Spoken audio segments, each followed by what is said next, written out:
Hey guys, welcome back to my YouTube channel. My name's Yanna, and I've been making a three-part series all about everything I wish I knew about traveling, the best ways to travel, tips, everything like that before I started traveling. And these are things I've learned over a few years of traveling, so I condensed them all to a three-part series. But this video today is just going to be about everything that I wish I knew for traveling for once you're already there. So you have like already arrived. These are the things that I recommend that you do and don't do. So let's get started. So you have to get comfortable asking for Wi-Fi passwords. When you're abroad, you're on a different cell phone plan usually. Some people have an international plan all the time, but for most people, you're going to be using the WhatsApp app to text, which requires Wi-Fi. And it's just going to be more useful to save your gigabytes for when you actually need them in case you're in a pinch. So get comfortable asking for Wi-Fi passwords. And sometimes places aren't going to give you them because it's not public. Sometimes places will just have them written down somewhere. But a lot of the times, if you're a traveler, what I've realized is that you're going to have to ask a lot of places for Wi-Fi passwords, whether it's a restaurant, a coffee shop, I don't know, wherever you are, you're gonna have to ask for Wi-Fi passwords. So if you're someone who doesn't like to impose, I would start by asking at like your local Starbucks or any like coffee shop or place that you go on a regular basis where you know that they have public Wi-Fi, just so that you can get used to asking. So another recommendation I have for once you're there is to kind of step outside your bubble and talk to the locals. Whether you're in a taxi and, instead of like how you do at home where you take an Uber, say like 5 days a week, and you just don't want to have the conversation, so you just plop in your headphones. Instead of doing that, just really like put yourself out there, but not too much. You don't want to tell someone you're traveling alone if you don't really know them. So make sure you're safe, but just in general, just say that you're traveling. Is there anything that they recommend that you should do while you're in the city? But yeah, just get used to talking to locals, whether it's at coffee shops, on the street. There's gonna be locals everywhere, and they live there, so they know what the best places are. Their recommendations are going to be a lot better than what's on Google's top 10 restaurants because they're, part of the community. They probably know some mom and pop shops that are really awesome. So you're going to want to talk to locals while you're there. Don't just stay in your own bubble, really kind of branch out and experience the culture of wherever you're going. So another tip I have is to know how much to share with strangers. So if you're traveling alone, you're going to want to share a little bit less usually. There's a difference between a stranger, as in like someone who's driving you in an Uber, and your Airbnb host. Your Airbnb host you're probably going to share a lot more with because that's a little bit safer. But if there's just random people on the street and they're like asking you questions, know how much you want to share with strangers. When I'm traveling alone, if a stranger asks, I'll usually say that I'm traveling with my parents and that, they're at the hotel or they're getting there tomorrow or something, just to make it so I'm not as, I don't know, just to make it so that I'm not like a target, I guess. So as an alone female traveler, you don't want to be a target. You don't want people to necessarily know you're alone unless you know those people, I guess. So another tip for once you're there is save money where you can. So, don't eat out every 3 meals every day. Maybe just plan to eat out to dinner every night or to lunch every day because lunch is a little bit cheaper than dinner. But save money where you can in the little things. So just like, if you're on a budget, find ways to save the extra buck. Maybe instead of getting coffee multiple times a day, you make coffee wherever you're staying. That can be a bit cheaper. But you know your lifestyle, you know what you want out of this trip. Just save where you can, pinch a few bucks here and there. Maybe don't buy the most expensive tickets to a concert locally. Maybe get like a few rows back to save that money for when you actually need it. So another tip I have for once you're there is to live in the now. There's actually this book called Live in the Now that me and my friend Jenny read. Um, I don't remember who wrote it. I'll put a link down below. But it was really empowering, just about, as humans, we're always kind of planning for that next step.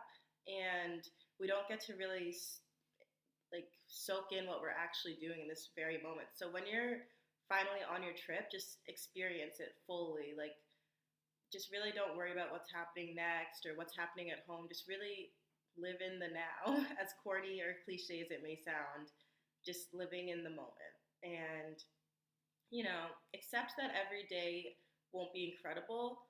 When you're traveling, there's kind of, especially if you're traveling for months at a time, it's still, you're still you.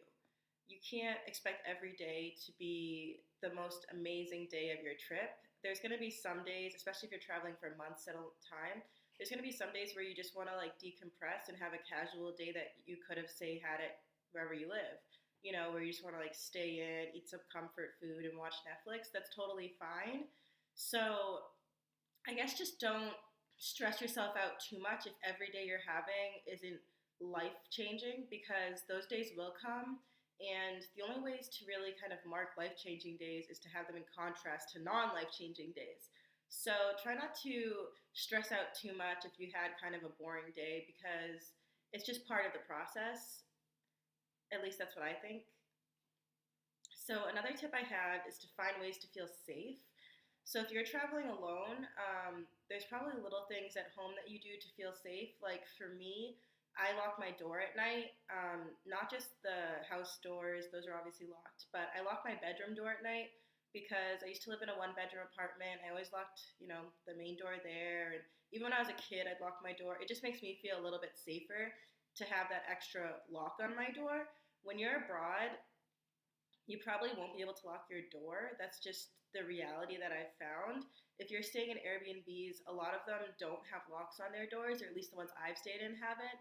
So, what I do to feel safe so that I can comfortably sleep at night and to kind of just like give myself that, I don't know, that blanket of protection mentally, is that I put my suitcase or I put a chair that's in the room in front of the door. So by putting my suitcase or a chair in front of the door, it makes it so that if someone tries to open the door in the middle of the night, I'll hear it and then be awake.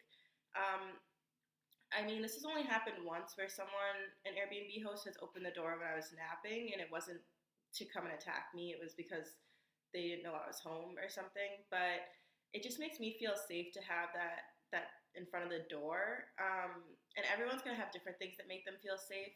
So another thing I do to make myself feel safe when I'm abroad is to have 1 to 2 portable chargers on me. My phone is old and the battery life is not what it used to be. So I keep a portable charger, or one and a half, like a mini one and a big one, on me when I'm traveling, just so that I know that if my phone dies, I have that backup. It just makes me feel that much safer.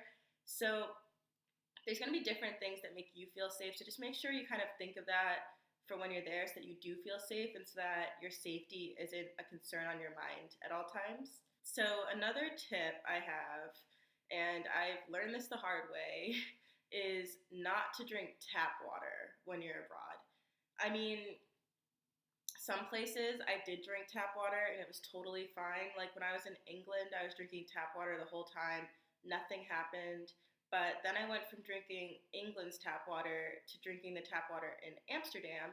And every country, every place has different minerals or different amounts of, I don't even know water that well. I don't know all the words for it, but they have different minerals in them. They have different percentages of those minerals, and there's different things happening in the water everywhere you go. So while the tap water was safe in England, then I drank it in Amsterdam, and I didn't realize that that was the culprit of why I was becoming sick, because I was sick for probably 5 days.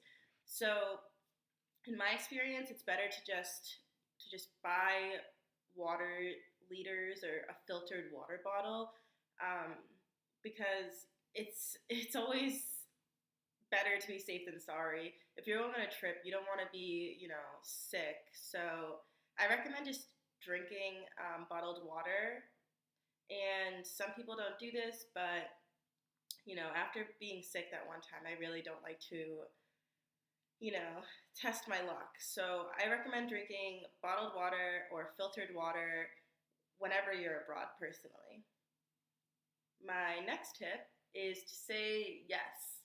So, traveling, you should always follow your gut. That should be your compass more than saying yes. So, if something seems fishy, say no. But just say yes, you know? I mean, you're only abroad once, or you're only in that country for that limited time. So you might as well just do some things that maybe scare you a little bit, but know your comfort zone. Don't just say yes to something if it really makes you uncomfortable, because you should always follow your gut first. But try to say yes to more things, kind of step outside of your comfort bubble, your comfort zone. Just try to really soak it all in, you know? So, my last tip for when you're there in a different country is to, and this I wish I knew. Well, I mean, I knew it, but I just forgot. But buy something to remember each place by before you get to the airport. So, airports are super expensive, and everything that's there is going to be marked up at least 50%, if not 100%. So, I've been to countries that I've loved it so much that I haven't even thought about bringing something home. I've just been completely there. Like, I wasn't even at gift shops. I was just busy, like, enjoying it. And then you get to the airport and you're like, wow, this is one of the best countries or cities I've ever been to. Oh, wait, I have nothing physically to remember this by. And I don't like to get expensive souvenirs. I personally like to get a lighter each place I go to, because it's nice and light, but it's also something that you can make a little collector's thing of them. Some people like to get shot glasses, some people like ashtrays, some people like mugs, whatever your thing is, or if it's something different, just make sure you get it before you get to the airport so that you save a lot of money. It's a little one, but I've spent stupid money on an ashtray at an airport or a lighter at an airport, just because I wanted to get something there, and you're like, oh my gosh, I totally forgot until this very second. So, yeah, those are all of my tips for once you're there. This completes my 3-part series of everything I wish I knew before I started traveling. I'd say my biggest takeaway from this video is don't drink the tap water and talk to the locals. Just really endorse that culture. But yeah, give this video a thumbs up if you learned something new or if you enjoyed it. Comment any tips you have below for travelers. And please subscribe to my YouTube channel. I'm going to post a link right here for you guys to subscribe. I post new travel videos every Thursday, makeup videos every Monday. So I really appreciate any and all support from you guys. And yeah, safe travels. Thanks so much.